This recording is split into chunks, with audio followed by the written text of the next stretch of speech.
you're enjoying the show, don't forget to support us. Hit that like button, drop a comment, and subscribe for more. Your star ratings and reviews help others discover our podcast. So take a moment to share your thoughts. We appreciate you, and let's keep the conversation going. Ladies and gentlemen, you are listening to ADHP. That's Attention Deficit Hyperactive Politics. Will you please welcome your hosts, Doug Robinson, Todd Sellers, and Brandon Popson. Hey everybody, thanks for tuning in. You're listening to the 24th episode of ADHP with Doug, Todd, and Brandon. We've taken a couple weeks off, so we've been doing this for 6 months now, or at least Todd and I have. Yeah. Yeah, 6 no, months it doesn't feel like it's been that. It feels like it's been longer for me. Wow. Okay, then. I mean, that says more about my ADHD than it does anything else. Just because, like, I'm always like, my brain is always working on something. So, is what I mean by that. Not that it Gotcha. feels long because I'm dealing with anything outside of my own brain. So, but yeah. Well, now that we're 6 months in, maybe I'll finally actually buy a professional microphone, and then we can do those recordings for the intros that we talked about. Yeah. One of these days. So it's been quite a week, fellas. How are you guys doing? I mean, as far as things go, I mean, I've posted a handful of things in regards to what we're going to talk about, and I've had a number of threats. Because I posted somebody else's video, and I've had a number of threats. Like I had one person threatened to come to my house. I had one person basically calling me a pedophile and a bunch of other shit. And I'm like, you do know what slander is, right? So. Oh, well, the funny thing about the pedophile thing is they love to throw that out there while they vote and actively support a pedophile. Right? Yeah, exactly. Every conservative accusation really is a confession. It really is. And I actually looked this guy up. I have his address and everything. So if he like does come at me, I'm just definitely gonna report him. So I bet a couple people try to say they're gonna call where I work. Say that they're gonna report me to my job, all that stuff. I don't really care. Fuck them. Do it. You know what? Fuck them. What's funny is like they say those things because that's what happens to them when they are like, threatening people's lives and saying horrible shit. And we're sitting there pointing out the things that this guy said, and where they're calling us the assholes because we're repeating what Mr. Kirk said. Of course they are. They hate having that happen to them. Right. The only thing that they have is like denial that he said these things. That's all they argue when you say that they said these things. Is that, well, you're taking it out of context. Then you put it in context and it's still just as bad. It's worse more often than not, actually. Yeah, you're right. It's like, oh, you mean this context? Oh, yeah, this makes it so much worse. Thank you for he didn't say... Sorry? Go ahead. I was like, yeah, like you see, they're saying, he didn't say to stone gay people. He said if you're a good Christian, you should stone gay people. Like, okay. What's the statement there? Like, what the fuck, bro? Well, I feel like I'm missing out because I haven't gotten any death threats or any condemnations of my comments yet. So. Well, you've seen the stuff I've said. I go hard with it, but I don't. You do. Basically, the one that I got all the threats from was actually not even shit I said. I was just reposting somebody else's video. And they're like, that bitch is, she's fucking stupid and blah, blah, blah. She doesn't know what she's talking about. And one guy's like, she needs to be taken out the same way Charlie was and things like that. And I'm like, and then one guy was like, well, you're just a pedophile. Look at you. I'm like, this coming from a guy who looks like the redheaded stepchild of a sister fucker. You can't say shit like that and expect no one to respond. I know. That's the point. They want to instigate a response out of you. Yeah. No. Well, and the craziest thing about all the pedophile accusations and how that is like their meme go-to is demon rats and pedophiles is like what I see in every comment thread. Yeah. And what's crazy is like we are learning in this exact same era, we are learning that there really is a ring of billionaire pedophiles that have been protected by the government. Only it's mostly conservatives. Oh yeah, yes. I right now have on my like QAnon was this close.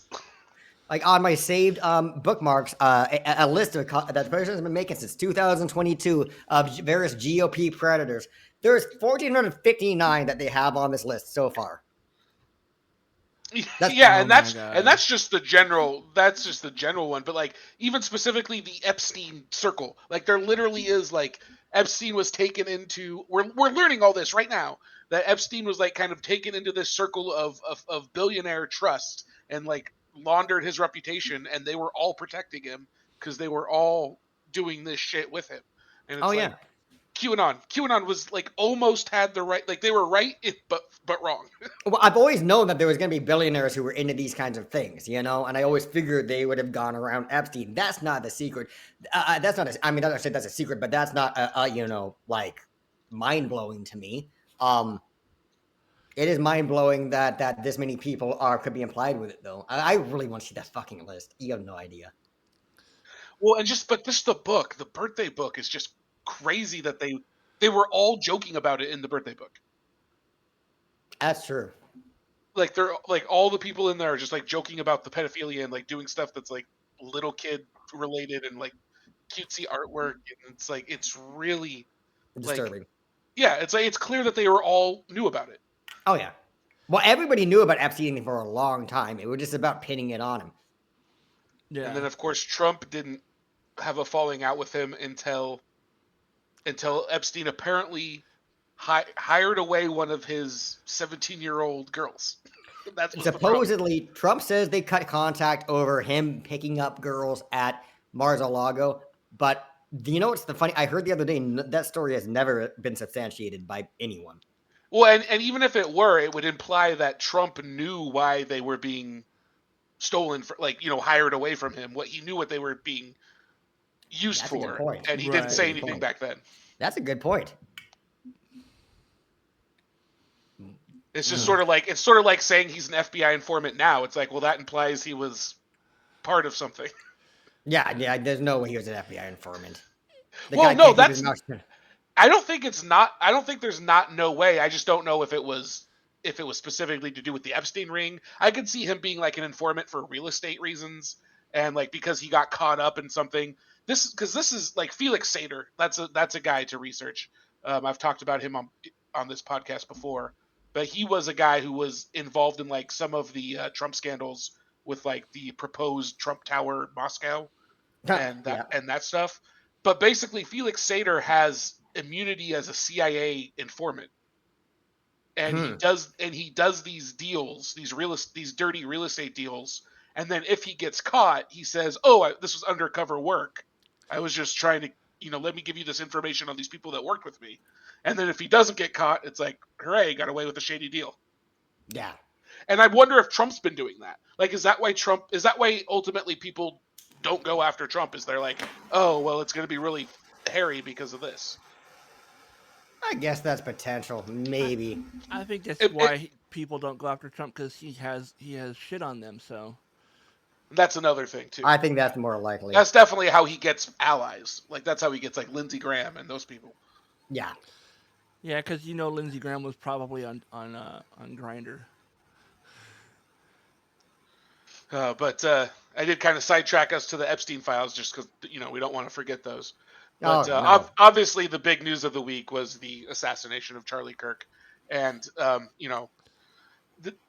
there's been a lot of back and forth on this.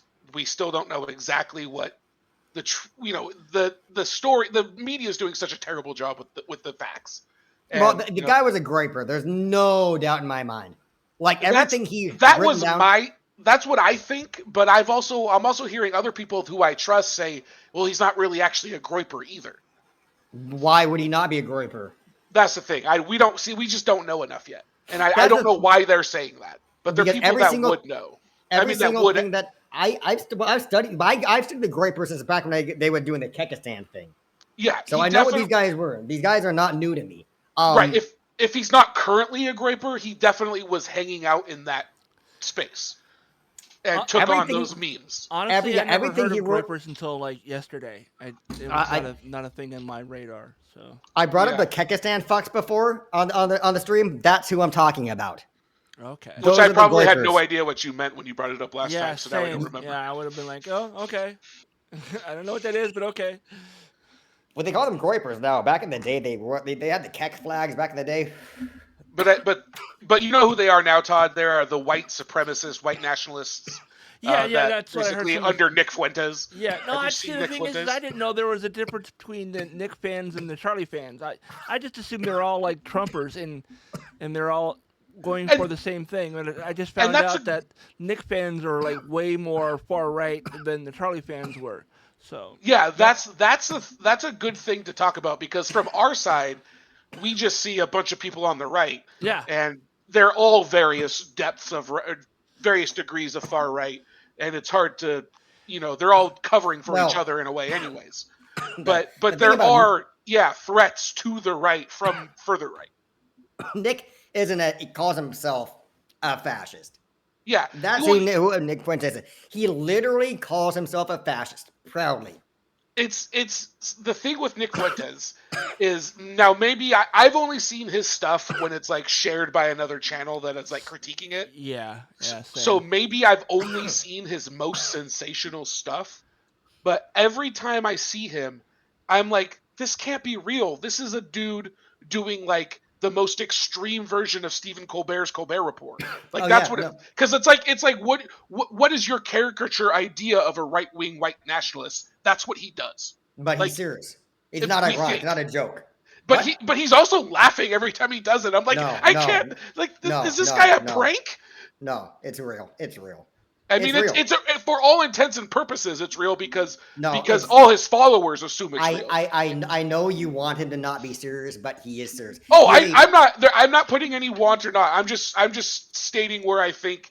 I'm just trying to gauge reality. The reality is he's not joking. Yeah, he's not joking. Even if he were, none of the people following him think he's joking. So what does it matter? I mean, it's important that we make it clear to people that he's not joking, because that's how they get around this stuff. Is they try to play it off like. But he wouldn't admit to joking. He would never admit to joking. But he's not joking. Right? No. What I'm saying is he would never try and use that as an excuse. No, because he's a proud fascist. Yeah, exactly. Like he, whether it's a character or not, he is always in character. So it's, he might as it is reality. I'm not trying to argue that he's not. I'm just saying it's so ridiculous. That's my whole point. I know it is absolutely ridiculous. The guy is. I mean, and here's the funny part. The guy was hanging with Kanye like a year ago. Who? Kanye West.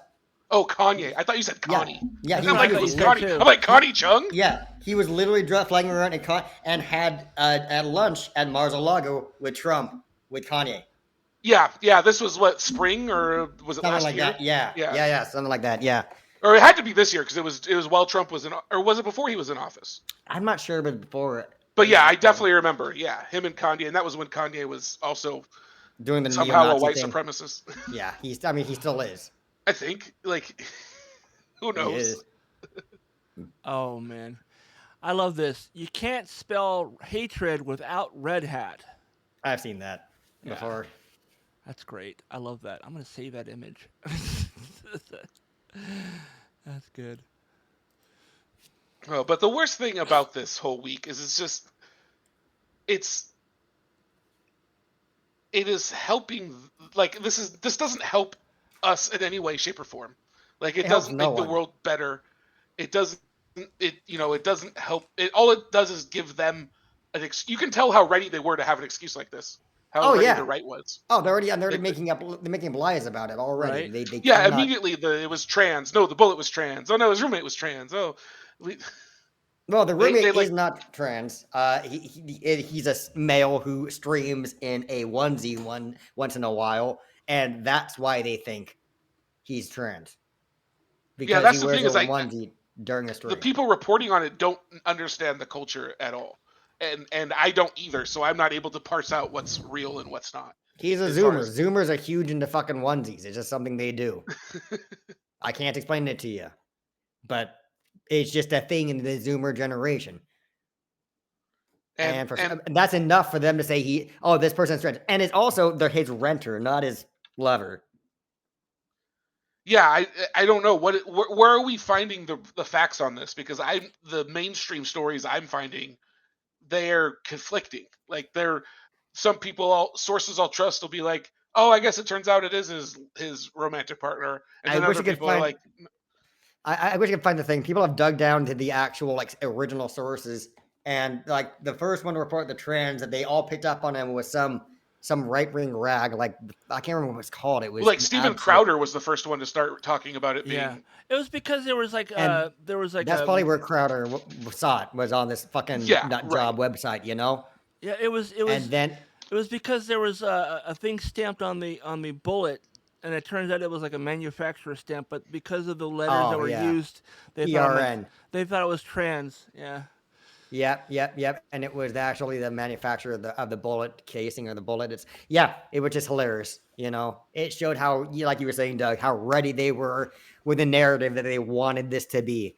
And when it didn't match up to it, like I said, they're going to lie about this. Like even when the truth comes out, like I'm pretty sure the post I saw a pretty good argument for what went on. And it sounds the most likely too. Yeah, and now you got the Utah governor. He's coming out and saying, you know, according to the family, the shooter had leftist ideology. Yes, the governor of Utah. And what does that even mean? What are you basing that on? And secondly, all this like fighting over, well, who motivated him? What was his motivation? Which side can we blame this on? I mean, ultimately, to me, that really doesn't matter as much as like, who's responsible for turning up the temperature in this country? Who's been boiling things up over the last 10 years until they have boiled over to where we've had multiple assassinations this year? Oh, yeah. Like both, people on each side of the aisle being killed. Like that's already happened both ways. Like what the fuck does it matter who the killer's motivation is? We need to stop this whole divide and conquer mentality that one specific side is clearly brought to the table. Like this wasn't a problem 12 years ago, this wasn't a problem 11 years ago, but 10 years and now we have this division over immigration, over foreign policy, over economics, over labor.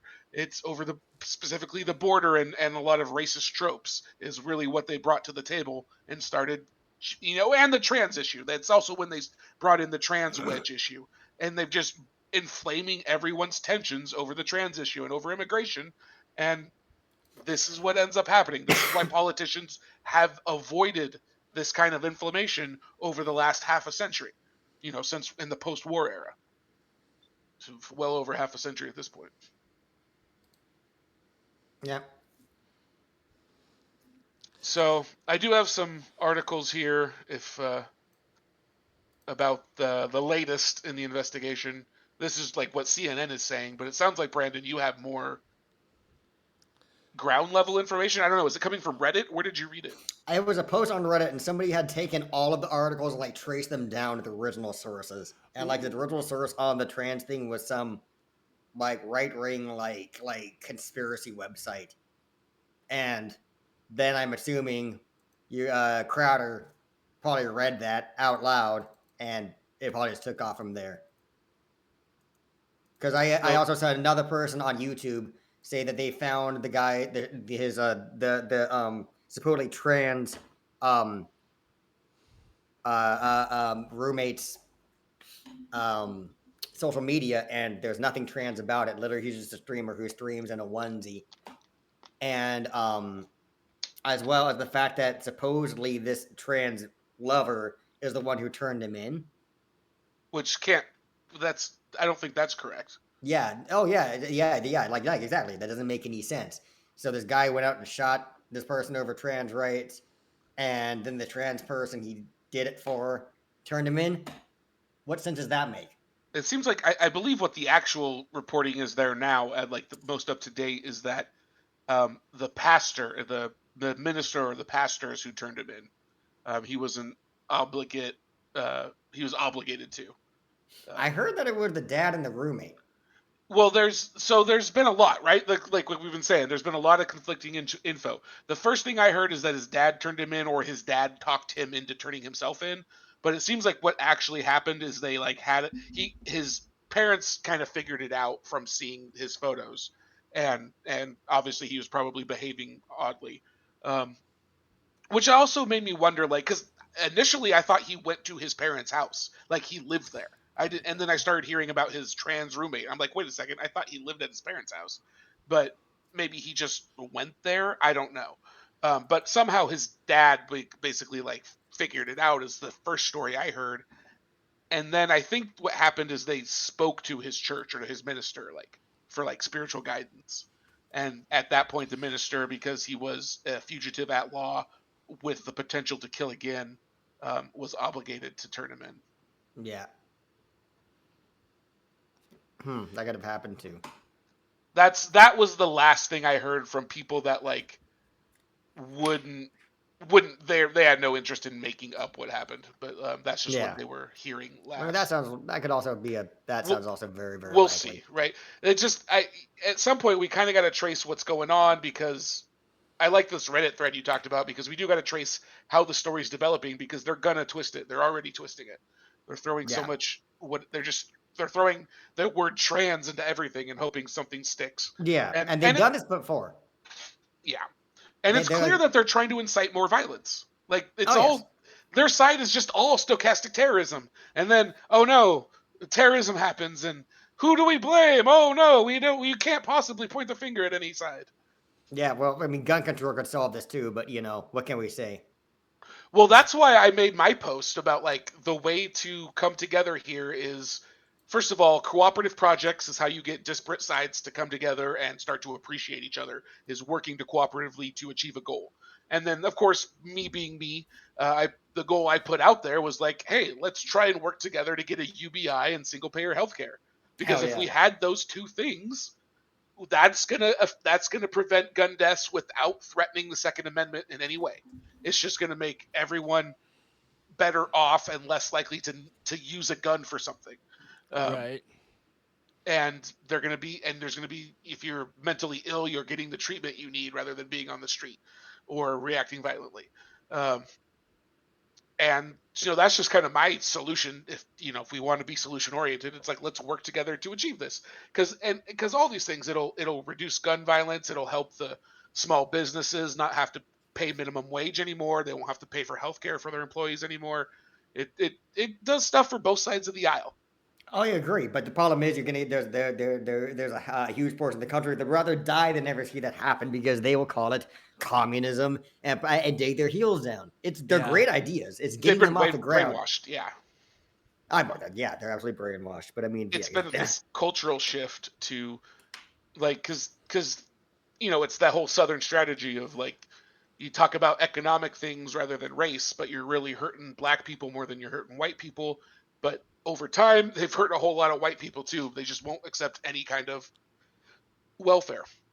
It's just because there's a certain subset of white who underrepresented really poor portion of America, that the only thing that gets them through like their identity in America is that they're still better off than most black people.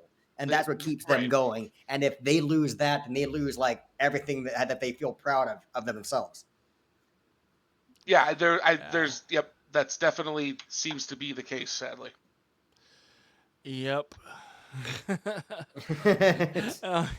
I mean, I can tell you that I have family members who definitely believe a lot of the bullshit, as far as like the welfare moms thing in the 80s was definitely a hot topic around the house. I remember my mom talking about it. I remember my siblings, my older brothers, talking about it.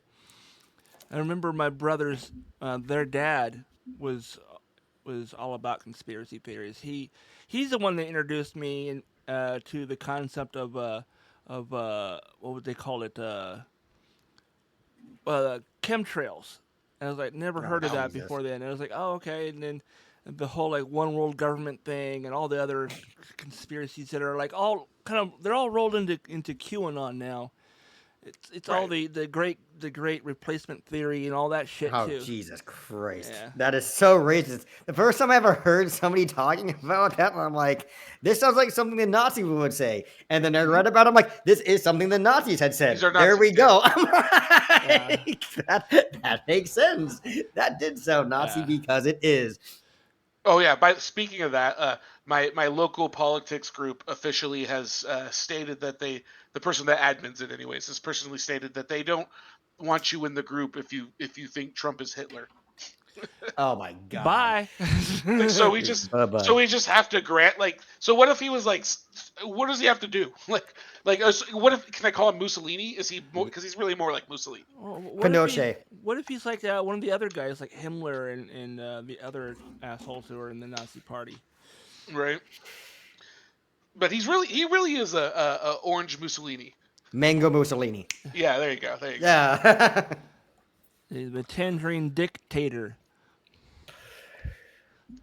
Which is a potato that looks like a giant penis. Or Yeah. sweet potato rather. It's orange. So in other national news, it looks like Donald Trump may be backing down from his threat to invade Chicago, and by the way, wasn't that a swift turnaround from get ready for war Chicago to the left needs to tone down the rhetoric, Yeah. on the dime. I think it's hilarious because like Chicago's like, yeah, bring it, fucker, come on, go ahead, come on, go ahead. Yeah, they were prepared. See what happens. But now they've got their targets on Memphis. See what happens. Memphis?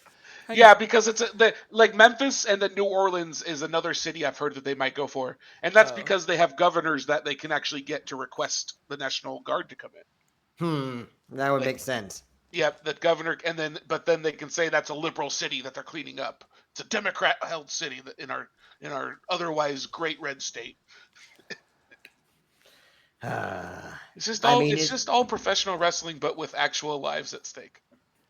A lot less dwarves. Dude, I think what really kind of turned around the whole Chicago thing was the fact that the Chicago mayor the governor had like all those salt trucks ready to deploy, right?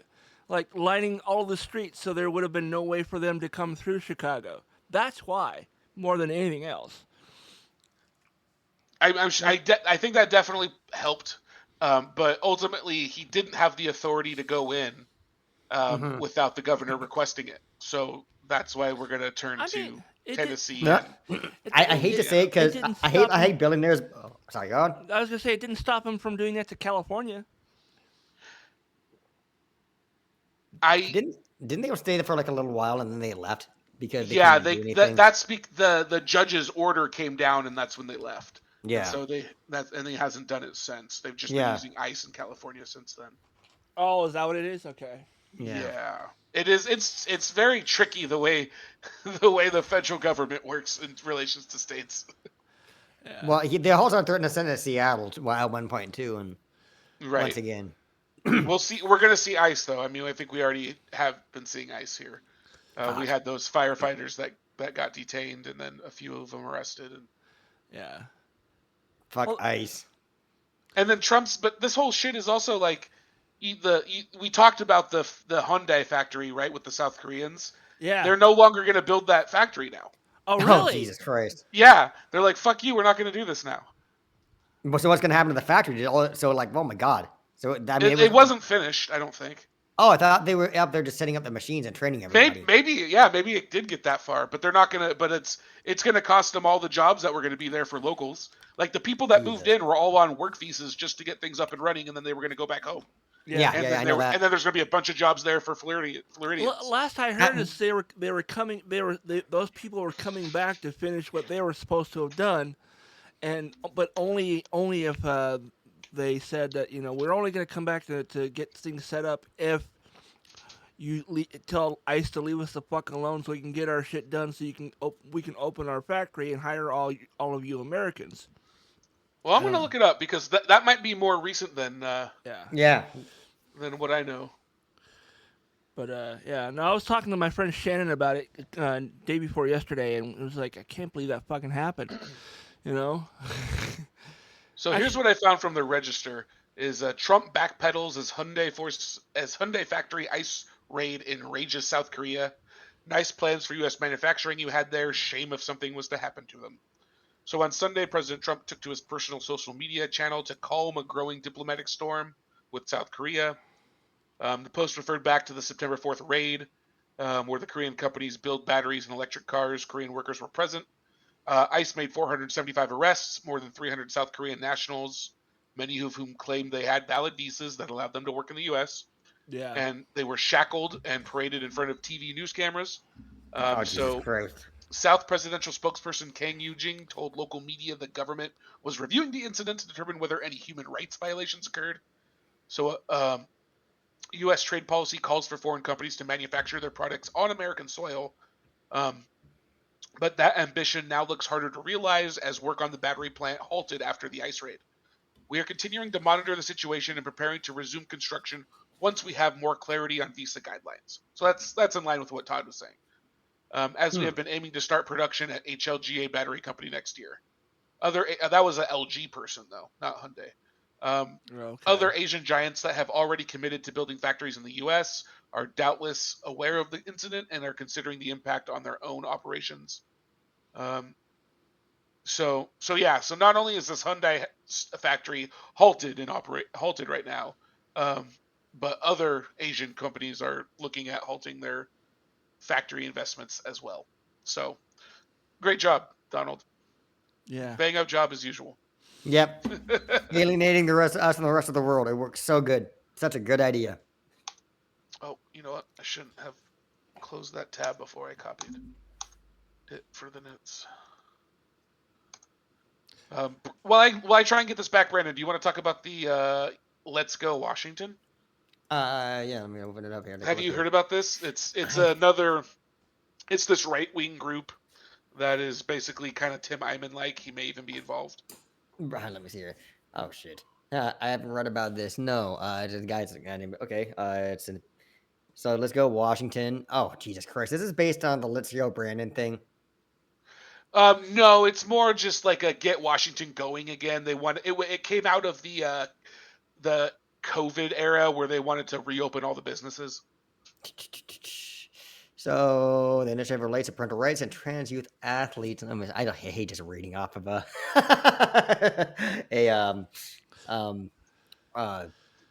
You can article. do it. You can do it, Brandon. I know. You sound fine. Go ahead. Keep going. Don't stop now. Let me just kind of read through this and get what's going on. So basically, I did find my article back. Yeah. There we go. Supporting Did you get it back? You can go through this because, like I said, I haven't read this, so I wasn't prepared. Yeah. So the state legislature has passed Let's Go Washington back measures banning income taxes and guaranteeing parental rights to access school records. The success came after this Haywood guy invested more than $5 million of his own money into 7 initiatives. So it's being funded by Brian Haywood. So it's initiatives to relate to parental rights and trans youth athletes. So they did an initiative-backed parental rights thing, and then the state legislature modified it. I read the entire modified bill. It still sounds great. Parents still have all the rights you would expect parents to have. They just don't have the right to basically punish their kid if their kid has, comes out as trans at school, but doesn't want their parents to know. The parents don't have that right. It protects kids from parents that are upset with who their kids are. Yep. And so now this guy who apparently has enough money to invest in millions of dollars into these races, he's trying to get stuff passed into law that codifies the things that the state legislature took out. Yeah, okay, yeah. I know. They have heard this before. Basically, they want to be able to know if their kids say that they're trans, that the schools have to report that to the parents or whatever. And that's an insane thought if you think about it. Like, yeah, you feel like that's the school's position to have to tell you that. Where does a school? Why would the school tell you that? It's not the school's place to tell you that. Yeah, it's the school's. The school has to keep your kid safe and teach your kid. Yeah, and basically that they're not. Why would they need to tell their parents anything like that? Like that's a weird thing. If the kid doesn't feel safe telling their parents that they're trans or they're not, typical in any way, shape, or form, then yeah, they don't have to. Yeah. And it's weird that anybody would think otherwise. Yep. But I'm the parent. I should know. I'm like, no, you don't need to know shit like that. And they all the conservatives at least in my area, they all focus on basically like Brandy Cruz and Jason Rance. Like that's where they get all their info from, and they get is sensationalized stuff from these guys, just finding anything a Democrat does, and they'll just blast it out like it's the most amoral thing that you could possibly imagine. And they get these people just run with it. Like they are the ones that would call somebody sheep, and they just get herded like nobody's business. Yeah, it's always funny to me when people are like, "You're a bunch of sheep." Yes, anything you say, Daddy. You know. Right. Yes. Like what? Repeat after me. They are sheep. They are sheep. Yeah. Bah. Bah, bah, bah. And then not trying to go into Goat Boy here. Yeah, fuck that guy. He's a Trumper. I still love that he still does Goat Boy. He still does Goat Boy at his shows. It's like all he's got is complaining about cancel culture and then goat noises. I mean, he's oh god. I used to love his comedy so much, and then the last like 4 years, I'm like, what the hell happened to him? he got red pilled so bad. It's not. Who are we talking about right now? Goat Boy from SNL. Rob Schneider? No, the other right wing SNL guy. Right. What's his name? He's in the Dave Chappelle Half Baked movie. Yeah, Jim Brewer. Brewer, yeah. Oh yeah. Yeah, no, I fucking love Brewer, and I loved his his Metallica nursery rhymes thing. That was fucking hilarious. But yeah, no, this whole like anti woke trans bullshit. Yeah. And then last story here before we move on to the geek news. What we said would happen did happen. Now that ICE agents are everywhere with their masks and badges, just masking up and hiding their identities. Now we have people in ski masks pretending to be cops trying to rob houses. Yeah. And a Houston homeowner, according to The Independent, shoots and kills 2 men in ski masks who turned up at home claiming to be cops. So I'm not going to go too far into this other than to say what everyone on the left warned you would happen is now happening. Well, this happens a lot. This is not the first time I've heard this happening. Also, the thing that I was reading this, and that's the reason I was quiet for a minute. It says Lieutenant Khan. So was this a cop they were going after? It doesn't make it clear. It sounds like these guys showed up at a cop's house trying to pose as cops or something. No, so Lieutenant Amber Khan is who was speaking to the news. Got you. And mentioned that the homeowner became suspicious because they have a ring camera. Yeah. Well, I mean, like as I've heard about people doing this before. Yeah, it definitely has happened before, but that's why people were like, "Oh, so now that this is happening, now that the actual cops are hiding their faces, this is just going to make it easier to do that thing." Right. That is true. Yeah. So, all right. Well, unless there's any final thoughts, you want to take us to the geek? All right. Welcome to What's Geek this week. We're going over the coolest in pop culture tech and nerdy news. Let's dive in. All right. Okay. So, I found a few stories to talk about. We don't have to go through all of these, but the first thing that pops up here is the next DCU mystery project. I guess he's kind of teasing us. He's like, "This is what we're going to be doing," kind of thing. Not giving away too much information. With the likes of Superman and Peacemaker Season 2 finding critical and box office success, the DC Universe is in full swing. Thanks to the forward momentum established by those projects, DC Studios co-heads James Gunn and Peter Safran can continue to develop the shared universe in exciting ways. While DC is reportedly only targeting 1 to 2 theatrical releases per year, there are still plenty of intriguing titles in various stages of development. That includes projects that haven't been officially announced yet. And Gunn himself has shared some surprising details concerning one of those. On the latest episode of the official Peacemaker podcast, Gunn fielded a fan question about the amount of work that goes into creating the superhero costumes for the show. In his response, Gunn detailed a meeting he had with the writer and director of a secret DCU project. They were asking about VFX and how much it costs and how many VFX characters we can have. Gunn said, and they were talking about superheroes in the show, and I was like, the one thing you got to be careful about is the superhero costumes, because they can really be difficult to be made. They're difficult to make look good, and they usually can cost a lot of money when creating a CGI character. I don't see where the thing is unless I'm reading it. I'm just not understanding that's what he's talking about. Whatever this mystery project is, there's obviously a creative team in place that has been in contact with Gunn.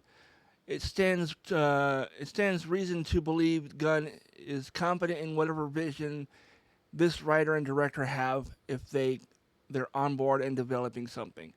With those pieces in place, some fans may be wondering why the premiere of a project remains under wraps. In all likelihood, it has something to do with the most important rule Gunn has instituted during his time at DC. Nothing will move forward until there's a complete script in place. Well, that's good, because there's nothing worse than having, like, hey, we're working on this thing, and then it's not done, and then it falls apart because of creative differences or some shit like that. So, and it still boggles the mind people are like shitting on this movie, the Superman movie. I just don't get it. I really enjoyed it. I'm looking forward to the next one, whatever that may be. So, it seems like it's done well enough, though, right? Like it's done really well, I thought. And people. Yeah. The thing is people are comparing it to Man of Steel, which is Henry Cavill, and Cavill's Superman. I liked Cavill's Superman. I don't know anybody who hated it, but I know a lot of people didn't like it because he was too dark and brooding. He was too much like Batman, was one thing I heard someone say. I was like, I mean, that universe was really dark. So yeah, it made sense that he was kind of like a disgruntled teenager. So, all right, the next story I have here is Josh Gad teases Rick Moranis' return for Spaceballs 2. I don't know about you guys, but I'm really stoked for this movie. I don't know when it's going to come out. It's probably going to be at least 2 or 3 years before we see it. I think Mel might be 100 years old by the time the movie is released, if he makes it that far. So, but at least it's coming out. So yeah, exactly. This is Mel Brooks Mel Brooks' Spaceballs was a movie I watched over and over on VHS. Same here, honestly. It was so amazing to me that he did not realize it was a Star Wars inspired parody. In fact, I was interested in buying a Dark Helmet action figure like one of the movies, but maybe we finally get that opportunity with the long-awaited sequel. I mean, I recently saw someone who built a custom-made Lego minifig of Dark Helmet because some kit came out with like a motorcycle helmet or something that was big and like oversized. That's awesome. So they turned around and they took a bunch of different minifigs and they pulled them all apart and then they put them together to make a Dark Helmet minifig with a limp sports saber, which is pretty funny. But it says Spaceballs 2 co-writer Josh Gad spoke with Screen Rant to promote his new film, Adulthood. Through trades have confirmed Moranis will be back as Dark Helmet. Gad played coy about it. I mean, I saw somebody posting just a couple days ago actually that they saw Moranis getting off a plane in Calgary, I think it was. So maybe they're filming up. Oh no, it wasn't Calgary. No, it was Australia. Why was I thinking Calgary? Either way, they saw him getting off a plane and he's down down there. I guess they're gonna start filming soon. I don't know. I don't really need to read more of this. We're all excited to see Rick Moranis come back to playing Dark Helmet. So yeah. So that's definitely a thing. Okay, this next one I'm going to pull up. I hope this is not true. I really hope this is not. Paramount Skydance preparing to bid for Warner Brothers Discovery. I really no. I mean, it's the perfect match made in hell, right? Yeah, it's definitely gonna bring together DC and fucking Star Trek, if nothing else. But I don't know. I just Warner Brothers Discovery has already fucked up a bunch of DC stuff, and I'm not happy about that. So, and then Paramount being the chode lickers they are, I don't really want them to own anything Batman related. So, well, it's the further reduction. I mean, I guess it would merge two streaming platforms together, and maybe there's some advantage to the consumer there, but it just seems like it's less competition, more centralization. Yeah. Monopoly. It's definitely a monopoly. I mean, of course, if that ever does actually happen, maybe if we're lucky, Disney will buy it. Oh no! Why would that be lucky? Disney needs to stop buying shit. Disney has not done anything bad with the things they've acquired in the last 10 years. In fact, I think they've done better with Lucasfilm, with the exception of the most recent Indiana Jones movie.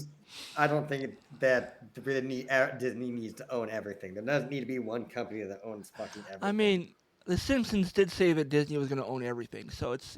That's because they've been doing this forever. That's been Disney's goal from the get-go. Yeah, I don't know. I think I would actually rather see Disney own Warner Brothers than I would Paramount. I think they all need to stay a separate company. Because then we could get a Star Wars Star Trek crossover. See, I don't. Yeah. Not that we need that, but I think that would be. I personally think that would be hilarious to see like Darth Vader and fucking Q. Well, they could do that with like some sort of like the way that like Marvel and Sony have an agreement to share Spider-Man. Like they could figure something out for some weird crossover. Yeah. When they once to save theaters or something when everything's going down. Yeah. The next thing I have here is looks like Violent Night 2, the David Harbour movie. I don't know if you guys saw the first one. Essentially, it is Santa Claus is in this house. It's a big ass mansion of a house, and the family is gathered downstairs, and he's upstairs doing his thing. The family is a bunch of toxic assholes, minus the one kid who's actually a good one. And then the house gets taken over by paramilitary guys, and they're trying to. I think I've seen that. It's such a great movie, and then you find out that Santa Claus, before he became a saint, was a berserker Viking. And he just slaughters. That makes sense. He slaughters all these guys, and like saves the little girl at the end of them. It's such a good movie. It's one of my favorites actually. So when I saw that they're starting filming on the sequel, I was like, yes, please. The first one was so good. Violent Night 2, starring David Harbour as an ass-kicking Santa, is in production in Winnipeg. In 2022, the holiday sensation Violent Night followed the embitterment Santa armed with legal combat skills who took out a team of ruthless mercenaries to rescue a girl and her family. Now it's time for Santa to suit up again. Dude, I can't wait. So it was so I did not. I missed the first one. Oh the my first one god, I it did was not so see. good. It was one of those movies like, okay, this is absolutely going to be in my rotation for Christmas movies to watch. every year. I think I've seen the first scene, but I don't think I've seen the whole movie. Oh, you gotta watch the whole thing. There is at one point there's even a reference to like Home Alone. He's like, should I do a Home Alone thing? He goes, what is Home Alone? She goes, I'll show you. He's like, okay, cool. So she sets up all these booby traps, and like the booby traps happen the way you would expect him to in the real world and not a movie, where like guy gets hit in the face and it like hurts him. It physically damages his face. You know, he gets knocked on his ass and he sits on a bed of nails and he gets all those nails in his ass. And woman gets like flypaper stuck to her face and starts peeling it off and takes off like her eyebrows, that kind of stuff. So it was like really, really, really violent, but it was very like Looney Tunes like. So when you say it that way, like, would you say kids could watch it or no? Is it like gory and? It's there's gore, there's actual blood, and there's a lot of cursing, and it has John Leguizamo in it too. So. Oh, well, that's not safe for children. I mean, I'm just saying, as far as he's the main bad guy, so there's not going to be anything like kid friendly as far as the dialogue goes. So, but no, it's definitely not a kids movie unless your kids are like it's teenagers. It's a mature or rated R type deal. It's watch it first, figure out if you think the kids will be okay with watching. I don't think your kids are old enough to watch it personally. Gotcha, makes sense. They're unless they're like 15 or older. No, I don't think so. I've been like counting down the years until I like can watch Super Troopers with my kids. Like, what year? How old do they need to be? I mean, it's really up to the individual parents. If you guys think it's okay, then go for it. Otherwise, I would say no. Well, not at this age, no. Yeah, because your kids are like 15. Your kids are like 9 and 10. 9 and 10. I was gonna say they're not even tweens yet. So. Yeah. No. It's 2. That's why I say I'm still counting the years. Yeah, no. Violent Night is definitely not a movie for little kids. Because it's you see him like kill people. You see Santa Claus kill people. I don't know if I would want any little kid seeing Santa Claus killing somebody, even if they're a bad guy. It'll keep them in bed instead of trying to look for Santa every Christmas Eve. This is what Santa really does if you're naughty every year. If you yes. if you really want to put the fear of Santa in a kid, show them the Krampus movie. Oh, is that more kid friendly? You're saying? No, not at all. But it's I'm gonna put him out. Todd says this is more kid friendly than Violent Night. It's less gore. I think it's definitely scary as shit though. It will scare the hell out of a little kid. I apparently like have missed out on the whole genre of horrifying Christmas movies. There's a whole bunch of them. It's not new. They've been around since the 80s. Yeah. I need to catch up. Maybe that'll be a Patreon thing we can do in the holiday season. I haven't seen them either, so you know what? I know there's like there's Jack Frost. There's Santa's Sleigh. Yeah, Santa's Sleigh. Jack Frost 1 and 2. Jack Frost is essentially, what if instead of a guy possessing a doll, he's like he basically gets the Joe Cool like treatment where he gets doused with like chemicals and then he merges with like ice and snow and becomes a living snowman. So yeah. As one does. Yeah, because that happens. Instead of just dying.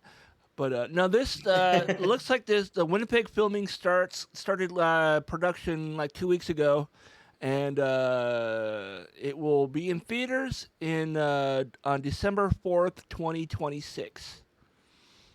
There you go. Okay. So see it 2 Christmases from now.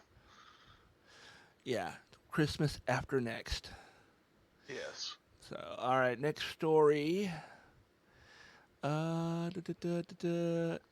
Hey, who wants to see Stand By Me with the stars of the movie? That could be fun. Yeah, because the surviving members of the cast, Will Wheaton, Jerry O'Connell, and Corey Feldman, are doing a thing where they're going to be watching and doing a Q&A session with Rest in peace, River Phoenix. Yes, rest in peace. And they're going to be doing this, where is it? Next year, Stand By Me will be 40. I know. Take all the time you need to absorb that and deal with that. It kind of snuck up on me, too. This is off of Will Wheaton's website. We filmed Stand By Me in the summer of 1985, mostly in and around Brownsville, Oregon. That's also when I was being made. Oh, okay. Yeah, same. At the end of production, we moved to No, when I was born. No, that's not true. I was born in 1984. Bernie, No, yeah, California. All right, it says get to the fucking point, Will. We've been thinking about production a lot this summer because it's wild that God, get to the fucking point.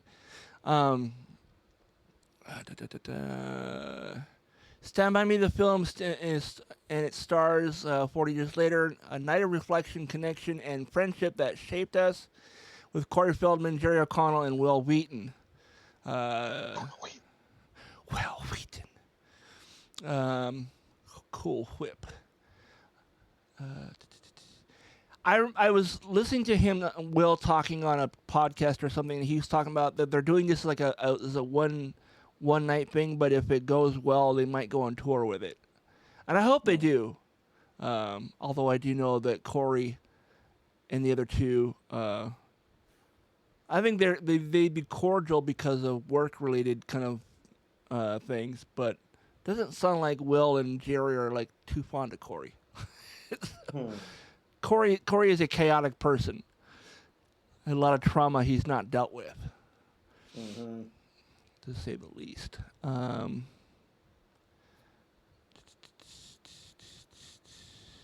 So there's two events. December 4th at Capitol Center for the Arts in Concord, New Hampshire, and December 5th at Count Basie Center for the Arts in Red Bank, New Jersey. Oh, hey, we can head to Red Bank and do a Jay and Silent Bob. Do a pilgrimage to the Quick Stop, and then go see Corey annoy the hell out of Will and Jerry. And he has the secret stash there. I actually have. My parents have been to the secret stash. And they got me the tube plans, the blueprint plans from Mallrats. Nice. Yeah, I still don't know where it is. I don't think I've ever actually opened it. Oh wow, yeah, still in the packing tube. Still in the can. Yep. That's awesome. All right. Okay, so that is that as far as the Geek this week. Let's go ahead and see. Are we gonna play some Floriduh? Floriduh yes, or not? Sir. All right.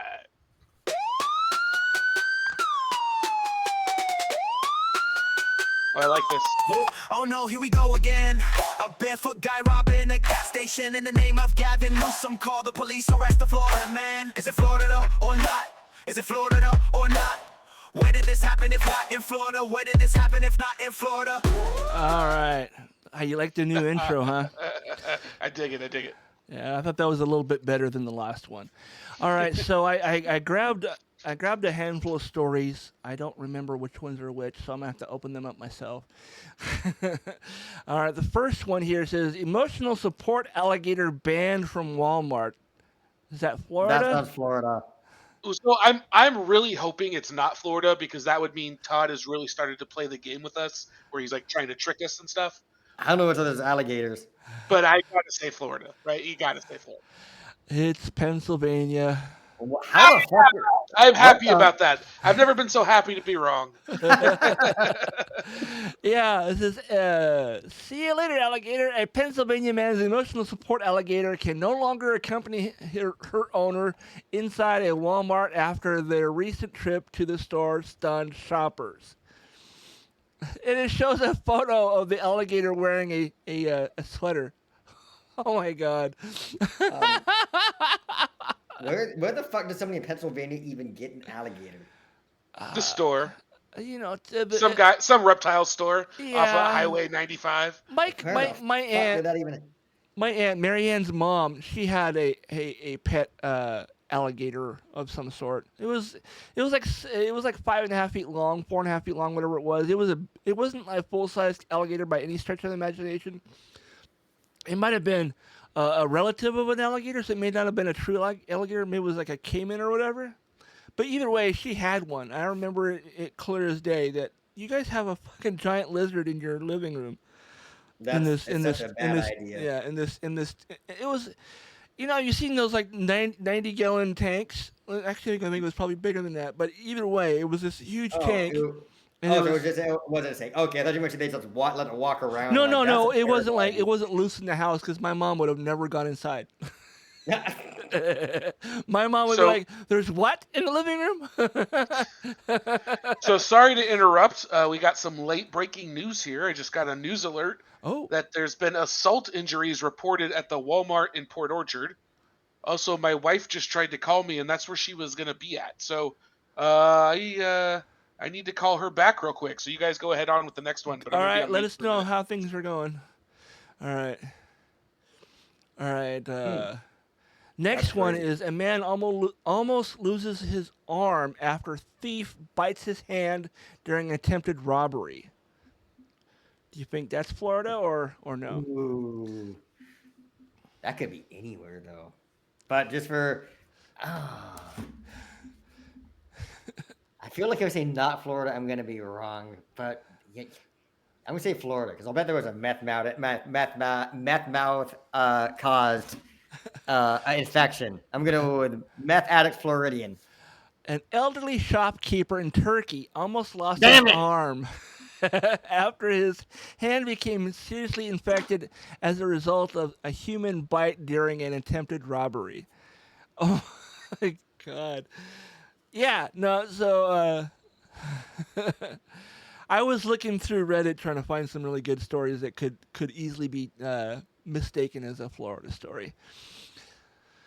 So it says here, doctors frequently warn that other humans' bites is often more dangerous than that of a dog or cat. But a 60-year-old man in Istanbul, Turkey, found out the hard way after nearly losing his arm. The case occurred last year, but it was only reported by Turkish media this year after it was published in a scientific journal by the doctors who treated the patient in early 2024.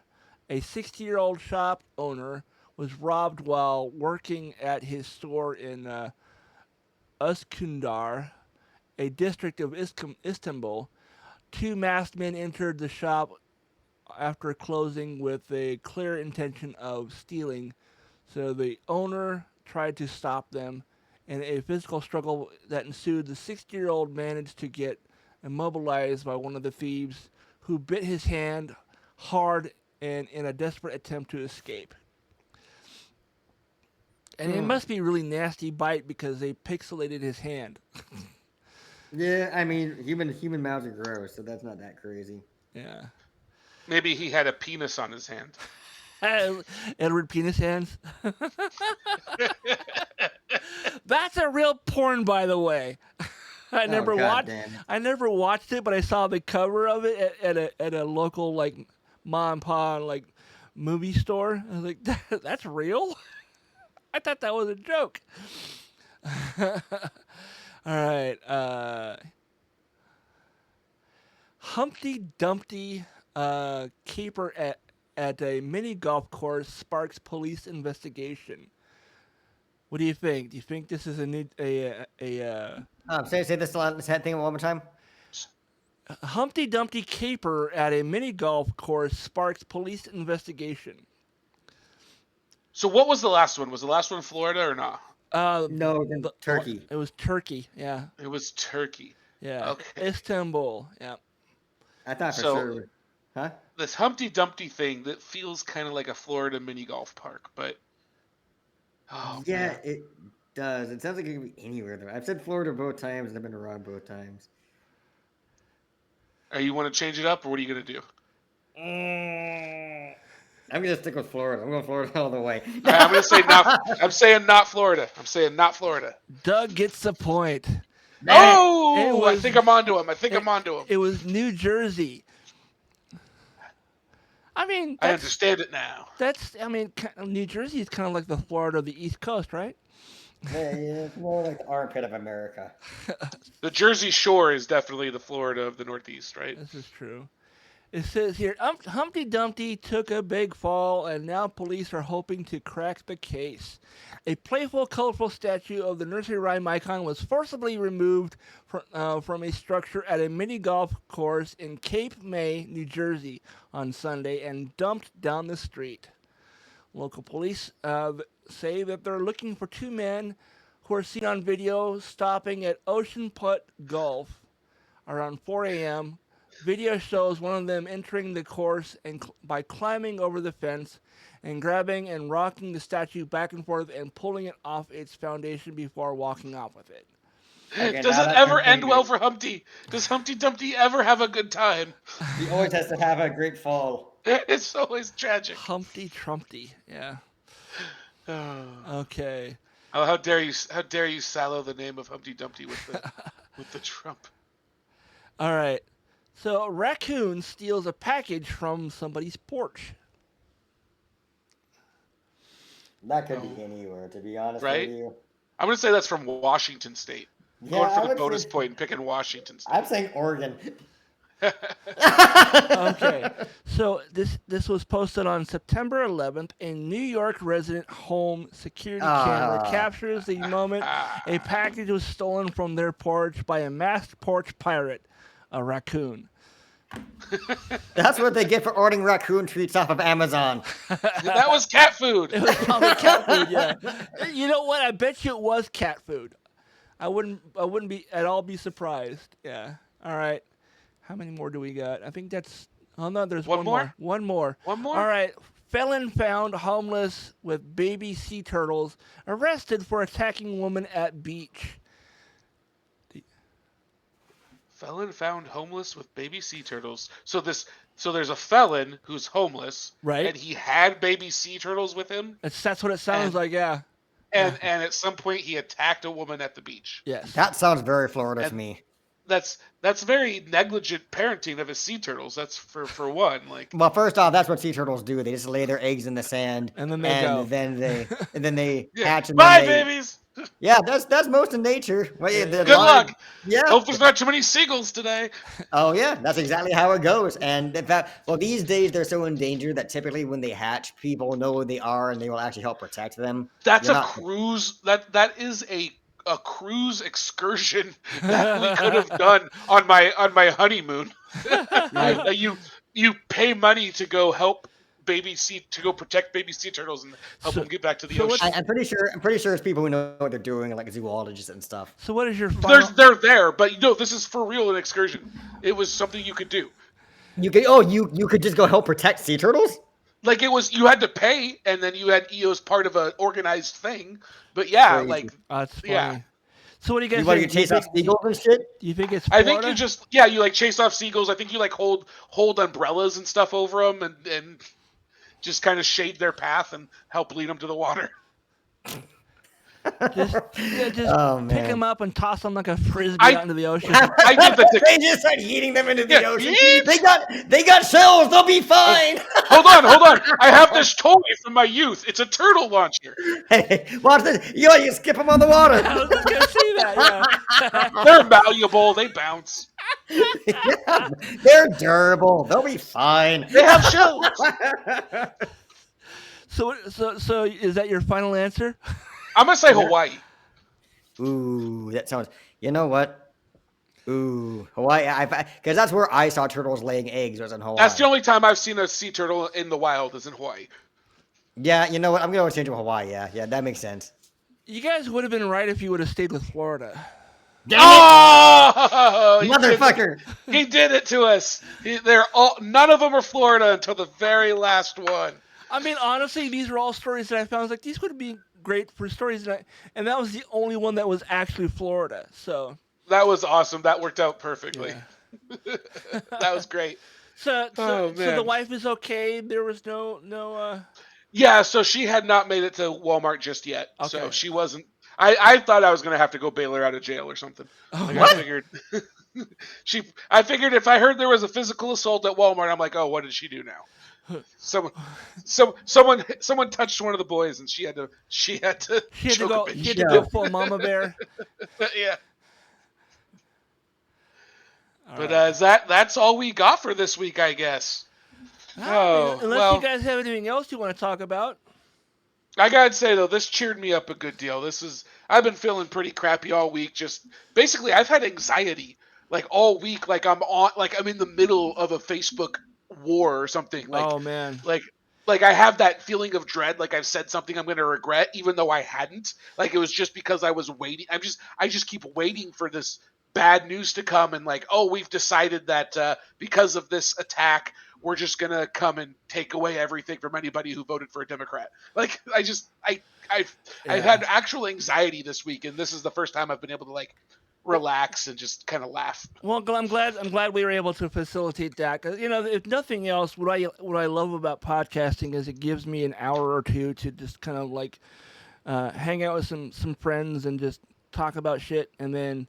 Even if it's like serious stuff too, we can also pepper in some lighter stuff and stuff that is not so serious, and I really my like palate that. feels cleansed. Yeah, I'm glad I said, because I mean I was good for talking about anything, but it's like I would really like to talk about things that are uplifting and bring serotonin and all that. So yeah. Absolutely. Well, we hope we could do a little bit of that for everybody listening. Hope we can leave you feeling a little bit better than you started out. Thanks for listening. If you did, remember to like and subscribe. Leave a comment if you're watching on Facebook. Yeah, leave a comment on Facebook. Leave a comment on YouTube. Leave a 5-star review anywhere you listen to this podcast.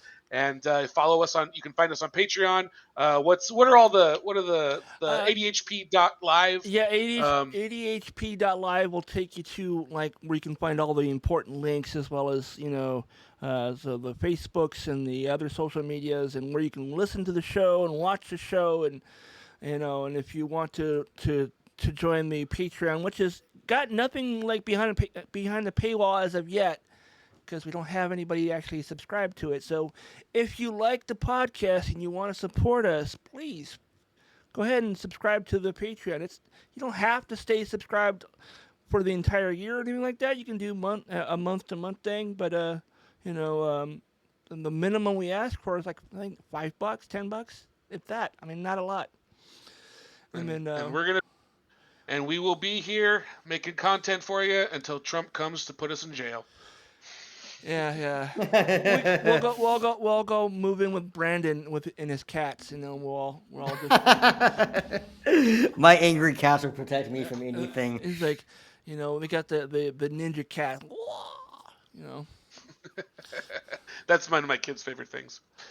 All right, everybody. We'll see you next week.